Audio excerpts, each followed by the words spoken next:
करते हुए हम सबको रोचक तरीके से चीजों को आगे रखें। यह इस कार्यक्रम की और आदरणीय प्रधानमंत्री जी की विशेषता है। मन की बात इसको हमको समझना है।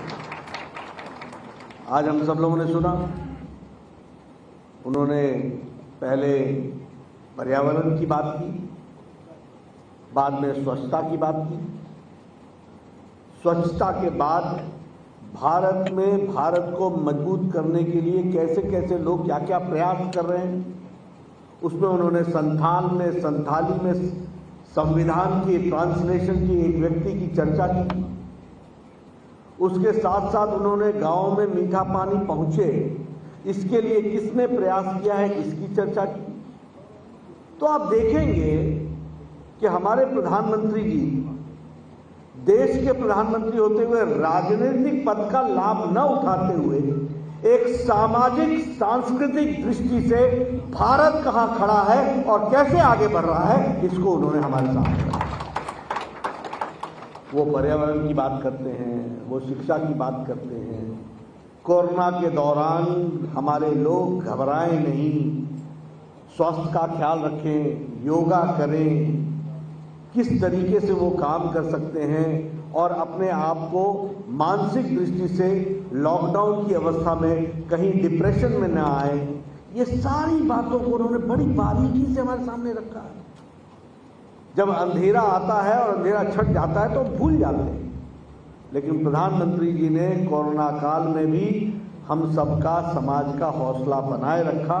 और आज हम ये गर्व से कह सकते हैं कि जब पाश्चात्य देश अपने सामने कोरोना के सामने घुटने टेकते हुए दिखे, तो विश्व में सबसे ज्यादा वैक्सीनेशन, फास्टेस्ट और लार्जेस्ट वैक्सीनेशन प्रोग्राम आदरणीय प्रधानमंत्री जी के नेतृत्व में हुआ, तो वह हमारे भारत में हुआ। और इसीलिए आज ये तस्वीर हम देख रहे हैं, किसी के चेहरे पर मास्क नहीं है और सब बड़े नजदीक नजदीक बैठे हुए हैं। ये सुरक्षा कवच अगर 130 करोड़ की जनता को पहनाया है तो मोदी जी के कार्यों ने और उनकी नीतियों ने पहुंचाया है, इसको भी हमको याद रखना चाहिए। इसलिए हम आज आप देखिए, जो बाइडेन भी मास्क लगा करके अंतर्राष्ट्रीय कार्यक्रमों में जाते हैं। हमारे पाश्चात्य देश के जितने भी नेता हैं वो मास्क लगाते हैं, लेकिन हम सब लोग यहाँ 130 करोड़ का देश, और वैक्सीनेशन भी कोई बाहर से नहीं आया। हमारे देश ने 9 महीने के अंदर प्रधानमंत्री जी के प्रोत्साहन के कारण 2-2 वैक्सीन बना करके दिया है, और देश ही नहीं दुनिया के 100 देशों में भी यह वैक्सीन पहुंचाई है। 18.5 करोड़ डोजेज पहुंचाया है, और जिसमें से 1,50,00,000 डोज 48 देशों में मुफ्त पहुंचाया है, और भारत में वैक्सीनेशन मुफ्त किया है। इसको भी हमको याद रखना चाहिए। तो चाहे वैक्सीनेशन की बात हो, चाहे अब आपको याद होगा कोरोना में उन्होंने जब ये ऑक्सीजन का सिलेंडर एक सप्ताह के अंदर 3,000 मिलियन टन से बढ़ा करके इसको उन्होंने 9,000 मिलियन टन तक पहुंचाया, तो उस समय ट्रेन का ड्राइवर जो निरंतर ऑक्सीजन को लेकर के, सिलेंडर को लेकर के जा रहा था, उसके साथ भी मन की बात में उन्होंने बात किया और उसका हौसला बढ़ाया।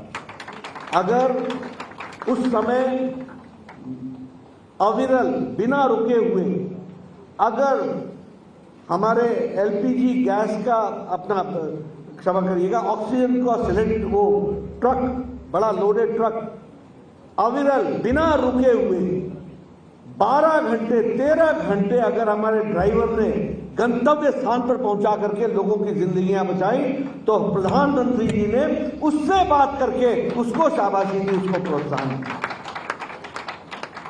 अगर ऑक्सीजन के लिए 1400 शॉर्टीज की गई, 1400 उड़ानें भरी गई और ऑक्सीजन ला करके वहां गंतव्य स्थान पर पहुंचाया गया, तो प्रधानमंत्री जी ने पायलट से भी बात की मन की बात में और उसका प्रोत्साहन बढ़ाया, और उनके परिवार में घटने वाली स्थितियों से अवगत हम लोगों को कराया कि यह जो ऑक्सीजन यहाँ पहुंच रही है, इसके पीछे किन लोगों का त्याग है और कैसे कैसे देश ने इसको आगे बढ़ाने का काम किया है, यह भी उन्होंने देश के सामने उजागर किया है।